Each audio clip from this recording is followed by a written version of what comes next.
European culture, Japanese culture. We looked at history, and we looked at philosophy, and based on that, we identified gaps. Now, we have discussed them thoroughly, and we came to the conclusion that there are big gaps on many different levels, which leads to people actually thinking from their own cultural context and making assumptions about the way of thinking that... What is this liberal art?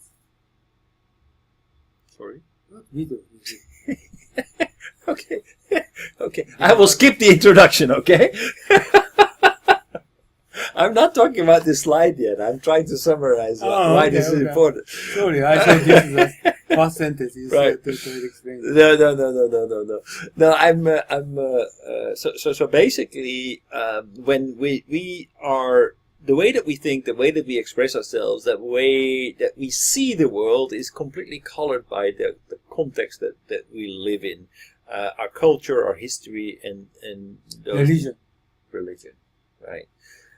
So once you are aware of that, once you become aware of that, you realize that there are such very big gaps. Now, how can we actually bridge those gaps? What do we need to do in order to get a better understanding what the other side is on? Now, since we are teaching today from the Japanese side, the emphasis, of course, is on how Japanese people can bridge the gaps with the Europeans. So what can they do to bridge the gaps?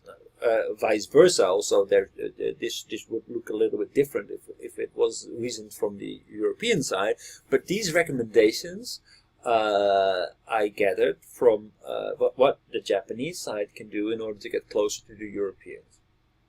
First of all, and this is very easy, lower-hanging fruit, and very obvious, and there's a lot of attention for it, but English, the English language skill. I think there is a big problem with English language skills. Number one is that actually the teachers do not speak English in Japan. The teachers are not good, so it's very difficult to teach English, to learn English from teachers who are not good. The problem with the teachers, that the current generation of teachers in Japan, is not that they don't know the technical details of the English language, but they don't speak it. They have never lived overseas. They are not active users of the English language. They just learned the grammar. They just studied the vocabulary. That's it. But they don't have any hands-on experience in actually using that language as a communication tool. Now, English in itself, of course, it needs to be strengthened, but the current generation of teachers may be difficult.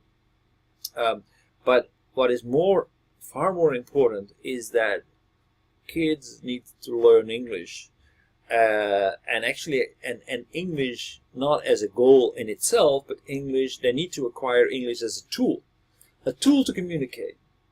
I have a question. Right. I worked with Accenture for 32 years, and their official language is English.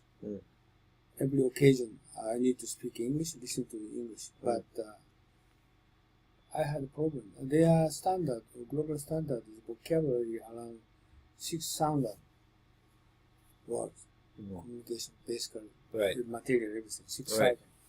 But actually, if you can read newspaper, New York Times, 12,000, and Economist is more than 15,000. Otherwise, you can read it, right? So, actually, this is the American company, that company is. But this 6,000 vocabulary can communicate, of course can communicate, but you cannot get into their society. But do you think that is a language problem, or is it a... No, what vocabulary? So it's just a vocabulary problem? Yeah, just vocabulary. For example, not only vocabulary, but vocabulary.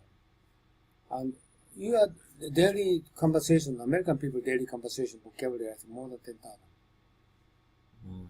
I believe. Not like your girlfriend, not like your, private friend. Their vocabulary is maybe 3,000 or 4,000. Right? Not need to talk about kind of Trump, not need talking about Macron.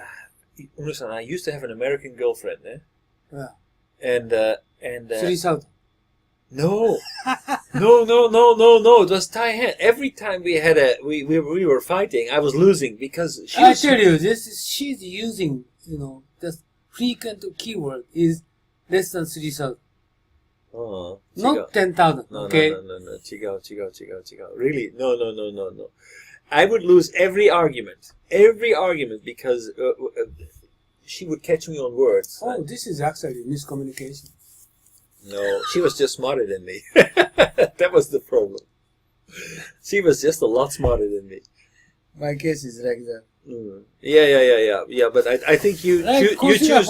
I tell you, consider for your wife. She never speak so many words, okay? Not like you going to talking about some novels? You are going Of course we do. Oh, no, this is not girlfriend. No, this is not girlfriend. This is just a kind of a different person. Chigo. I think you have different kinds of girlfriends, Una-san. Oh, you mean the intellectual girlfriend? Right. Oh, son of a bitch. but anyway. Okay. Anyway, just my issue is even if English is company, common language, but still it's not enough to get into the American society, European society. If you want to get into the European society, you need to study more than 10,000 words, Right. 12,000 words.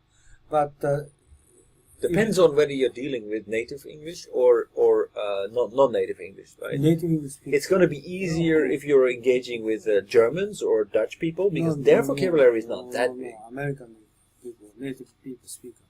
And then if you want to get into society, and you need to study 12,000 English. Otherwise, they cannot get you. I agree. Actually, when I'm in the United But States, my second question is, okay, how many Japanese they do know 12,000 English word? Do you know some new friend? no, I think the guy downstairs he was fluent, but he lived in the States for Japanese? many years. Yeah, Japanese? yeah, Japanese. Oh, Japanese downstairs. Yeah. Why he's living here? He came back, so he lived most He of must his. be poor. No, his wife wanted to go back to Japan. No, just people is not expensive. Oh, really? It's cheap. He worked for Merrill Lynch for more than 20 years. His house is different location, right? I don't know what he came to do. Incidentally, he just came here, right? I'm not sure. Okay. Anyway. I'm not sure. Okay. Anyway. By the way, okay, this is American living. He's living in America more than 10 years. Maybe she's supposed to read New York Times. She's supposed to read American newspaper and just TV and so forth. CNN, BBC, but she knows more than 10,000, 12,000 words. But usually, normal Japanese people, they do not know so much words. Because I studied, I've read in economics for more than 10 years, but still every morning I have 10 to 20 unknown words to use dictionary. It's very difficult to read. This is English.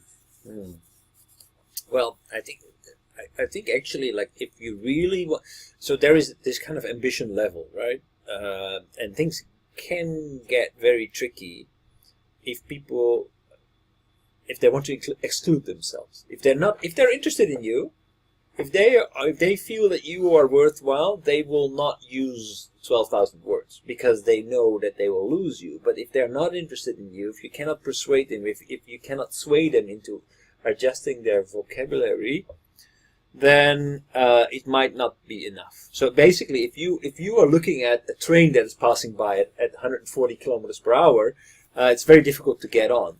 But if that it's not a train, if you're actually somebody's trying to engage with you, then it will not go at 140 kilometers per hour, and you do not necessarily have to go at 140 kilometers per hour.